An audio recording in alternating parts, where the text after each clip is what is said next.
Hello दोस्तों, welcome back my YouTube channel पे पहली बार विजिट किया है तो चैनल को सब्सक्राइब कर दीजिए और बेल आइकन को प्रेस कर दीजिए। तो दोस्तों आज हम बात करेंगे आईटी स्टॉक के ऊपर, हम डिस्कशन करेंगे दोस्तों।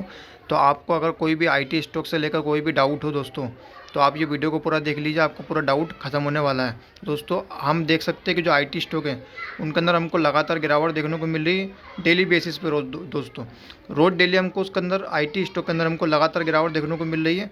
तो आप सभी को पता है यहाँ पर दोस्तों, आप देख सकते हैं टीसीएस के अंदर आज के दिन हमको 6% की गिरावट देखने को मिली।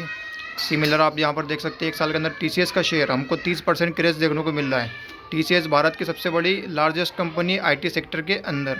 यहाँ पर आप देख सकते हैं इन्फोसिस के अंदर भी हमको 6% की गिरावट देखने को मिल रही है। विप्रो के अंदर भी हमको 5% की गिरावट देखने को मिल रही है। यहाँ पर आप HCL टेक के अंदर भी आप देख सकते हैं 5.25% की गिरावट देखने को मिल रही है। टेक महिंद्रा उसके अंदर 6.5% की गिरावट देखने को मिल रही है। यहाँ पर आप देख सकते हैं जो निफ्टी आईटी उसका जो ETF है दोस्तों, यहाँ पर उसके अंदर हमको 6% की गिरावट देखने को मिल रही है। यहाँ पर आप देख सकते हैं आईटी इंडेक्स यानी निफ्टी आईटी, उसके अंदर हमको 5.5% की गिरावट देखने को मिल रही है।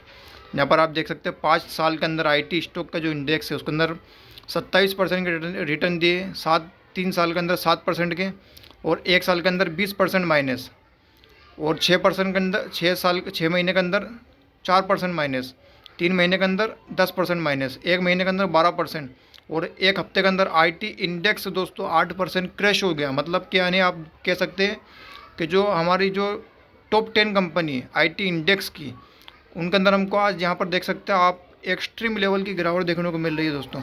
तो आप सभी को पता है दोस्तों कि जो अमेरिका से जो खबरें निकल के आ रही है, क्या खबरें निकल के आ रही है, जो आईटी जो एआई है, आर्टिफिशियल इंटेलिजेंट, उसके जो फियर है दोस्तों, डर है कि हमारे यहाँ की जो कंपनी है उसको अमेरिका की जो कंपनी उससे डर है कि कहीं हमारा जो बिज़नेस यानी जो आईटी इंडेक्स जो हमारे यहाँ की कंपनी इंडिया की आईटी, उनका बिज़नेस कहीं ठप ना पड़ जाए। ये डर की वजह से जो हमारे यहाँ की कंपनी है उसके अंदर हमको गिरावट देखने को मिली। अभी जो एआई है वो लॉन्च नहीं हुआ दोस्तों हमारे यहाँ पर इंडिया में, तो हम यूज़ करते हैं, बाकी हमारे यहाँ की जो आईटी कंपनी है वो एआई के अंदर अभी काम नहीं करती है। वो काम कौन सी कंपनी करती है? अमेरिका की कंपनी एआई के अंदर काम करती है। क्या काम कर रही है अमेरिका की कंपनी? तो अमेरिका की कंपनी काम कर रही है दोस्तों एआई के ऊपर, रोबोटिक, यानी जो 5 दिन में काम होता है वो 1 दिन के अंदर ही करके दे देगी। तो रोबोट तो पहले भी बनते थे दोस्तों, मगर अभी जो रोबोट बन रहे हैं, जो एआई से जो काम हो रहा है, तो वो नेक्स्ट लेवल का हमको देखने को मिल रहा है। तो इसी के चलते जो अमेरिका की कंपनीज़ हैं उनके अंदर क्या हो रहा है दोस्तों, वो कंपनी अमेरिका की जो कंपनी वो एआई के अंदर हम अपना पैसा खर्च कर रही है, यानी काम कर रही है, काम शुरू कर दिया उन्होंने, वो काम को मतलब कि एक्सपांड कर रही है, यानी काम के अंदर लगी हुई है एआई के अंदर। हम वो अमेरिका कंपनी क्या है कि काम करते हुए नज़र आ रही है। और हमारे यहाँ की जो कंपनी है एआई से, तो हमारे यहाँ की जो आईटी कंपनी वो दोस्तों एआई के अंदर अभी एंटर भी नहीं करी है। तो इसी के चलते जो हमारे यहाँ की कंपनी है यहाँ से पैसा निकल के कहाँ जा रहा है, अमेरिका शिफ्ट हो रहा है दोस्तों। तो इसी के चलते हमको डेली बेसिस पे आईटी सेक्टर के अंदर हमको गिरावट देखने को मिल रही है। तो अब दोस्तों जो निवेशक हैं उनका अंदर ये डर है कि क्या आईटी सेक्टर जो हमारे यहाँ का गिर रहा है तो क्या आईटी बिज़नेस ख़त्म हो जाएगा दोस्तों, यानी जो इन्फॉर्मेशन टेक्नोलॉजी का जो बिज़नेस है क्या वो ख़त्म हो जाएगा? तो दोस्तों ऐसा नहीं होता। जो कंपनी गिर रही है वो डर की वजह से गिर रही है। किस वजह से गिर रही है? डर की वजह से। ऐसा नहीं होता दोस्तों कि इंडेक्स ही खत्म हो जाए। हाँ, बिज़नेस के ऊपर इम्पेक्ट पड़ेगा दोस्तों, मगर लॉन्ग टर्म के अंदर जो हमारे यहाँ की जो कंपनी है वो दोस्तों वो भी अपने जो बिज़नेस है उसको बदलेगी दोस्तों, उनका जो रोल मॉडल है वो भी बदलेगी। तो जैसे ही हमारे यहाँ की कंपनी अनाउंसमेंट करेगी, अपने बिज़नेस को एक्सपांड करेगी, एआई के अंदर खर्चा करेगी, तो वापस से हमको एआई की जो हमारे यहाँ की आईटी कंपनी उसके अंदर हमको कमबैक देखने को मिलेगा। अभी जो स्टॉक गिर रहे हैं वो फियर की वजह से गिर रहे हैं, डर की वजह से हमको ज़्यादा गिरावट देखने को मिल रही है दोस्तों।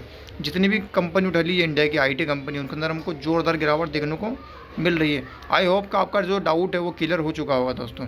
बढ़ते वीडियो में आगे, यहाँ पर आप देख सकते हैं एआई के खौफ से आईटी शेयरों के अंदर हाहाकार। टीसीएस, इन्फोसिस, जितनी भी कंपनी हमारे यहाँ की इंडिया की, वो सब 52 लो के करीब है। 13 लाख करोड़ रुपए डूब गए, यानी जो 13 लाख करोड़ रुपए का जो मार्केट कैप था इंडिया का आईटी कंपनी का, वो हमको सुबह देखने को मिल रहा है। मतलब कि जो आईटी इंडेक्स से हमको 13 लाख करोड़ रुपए निकलते हुए दिख रहे हैं इंडियन आईटी कंपनी के अंदर से। इसी के साथ हम बात करें दोस्तों 12 फरवरी FIS DIS की एक्टिविटी की, तो यहाँ पर 853 करोड़ रुपये का फॉरेन इन्वेस्टर ने माल बेचा है और 1410 करोड़ का उन्हीं के सामने DIS ने खरीदा है। तो फॉरेन इन्वेस्टर अभी बाय करते सेल करते बाय करते सेल करते दोस्तों, तो ये बड़ा खेल कर रहे हैं फॉरेन इन्वेस्टर। आप यहाँ पर इनको वॉच कर सकते हैं। बात कर ले दोस्तों हम यहाँ पर कल के दिन हमको अमेरिका से बड़ी खबर आने वाली है दोस्तों। अमेरिका का जो CPI इन्फ्लेशन डेटा है उसकी कल के दिन हमको अनाउंसमेंट देखने को मिल सकता है। यहाँ पर आप देख सकते हैं जो जनवरी का डेटा हमको कल फरवरी के अंदर 13 फरवरी को आता हुआ देखने को मिलेगा। तो फोरकास्ट की दोस्तों 2.5% आएगा। अब देखना एक्चुअल में देखना इंटरेस्टिंग रहेगा कि कल जो डेटा आते हैं वो कैसा आता है दोस्तों। अगर अच्छा आया यानी कि जो डेटा कम आया यानी जो फोरकास्ट की अगर ऐसे ही आया तो ठीक है, जो मार्केट ठीक ठाक रिएक्ट करेगा। अगर डेटा बढ़ता हुआ आया मतलब डेटा अगर ग्रीन में आया, बढ़ा हुआ आया, तो मार्केट के अंदर गिरावट होगी। और अगर डेटा गिरा हुआ आया यानी कि 2.5% से कम आया तो कल के दिन मार्केट के अंदर हमको तेज़ी देखने को मिल सकती है। अब देखना इंटरेस्टिंग रहेगा कल के दिन अमेरिका CPI इन्फ्लेशन डेटा कैसा आता है। दोस्तों अगर आपको इन्फॉर्मेशन अच्छी लगी हो तो चैनल को सब्सक्राइब कर दिए, बेल आइकन को प्रेस कर दिए। मिलता अगले वीडियो में, तब तक के लिए बाय बाय।